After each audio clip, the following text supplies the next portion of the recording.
Sekalian kita akan sedikit ingin menjelaskan mengenai arti resesi ekonomi. Dalam ekonomi makro, resesi ekonomi atau kemerosotan dalam kondisi ketika produk domestik bruto atau GDP menurun atau ketika pertumbuhan ekonomi real bernilai negatif selama 2 kuartal atau lebih dalam 1 tahun. Nah, resesi dapat juga diartikan sebagai penurunan aktivitas ekonomi yang signifikan berlangsung selama berbulan-bulan atau bertahun-tahun, misalnya gara-gara COVID pandemik ini. Resesi dapat mengakibatkan penurunan secara simultan pada seluruh aktivitas ekonomi seperti lapangan kerja, investasi, dan keuntungan perusahaan. Resesi sering diasosiasikan dengan turunnya harga-harga atau deflasi atau kebalikannya meningkat harga-harga secara tajam atau inflasi dalam proses yang dikenal sebagai stagflasi.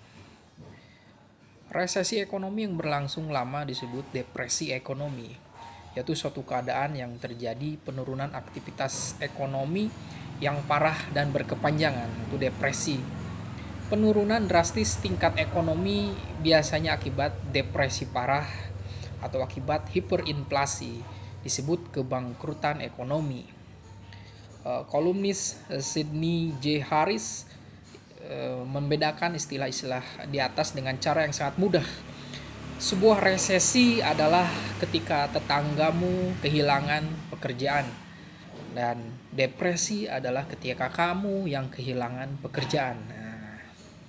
Jadi kalau kita yang kehilangan pekerjaan itu udah depresi ekonomi.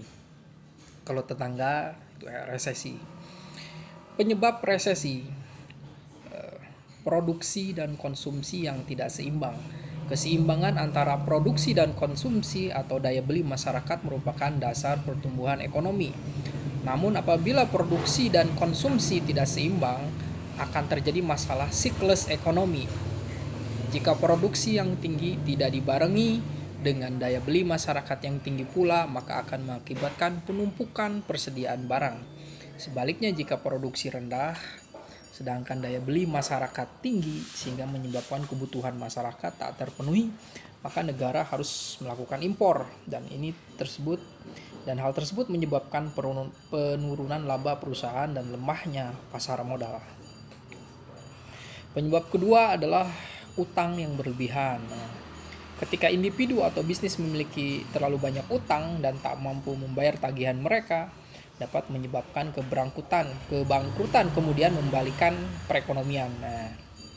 Kebangkrutan suatu individu atau bisnis menjadi pengutang dapat mempengaruhi individu bisnis lain yang mempunyai piutang dan akan memberikan efek domino kepada rekan bisnis yang lain.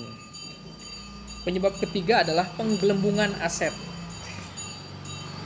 Penggelembungan aset terjadi ketika investasi didorong oleh emosi. Misal pada tahun 90-an saat pasar saham mendapat keuntungan besar, mantan pemimpin VAD, Alan Greenspan, sering mengungkapkan istilah dengan nama kegembiraan irasional. Investasi yang didorong oleh emosi menggelembungkan pasar saham. Sehingga ketika gelembungnya pecah, maka akan terjadi panic selling yang tentu saja dapat menghancurkan pasar dan menyebabkan resesi.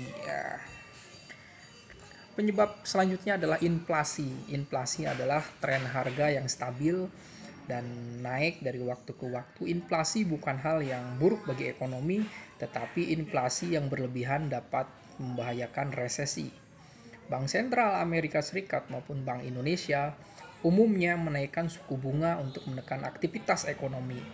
Inflasi tak terkendali adalah masalah yang pernah dialami Amerika Serikat tahun 1970-an.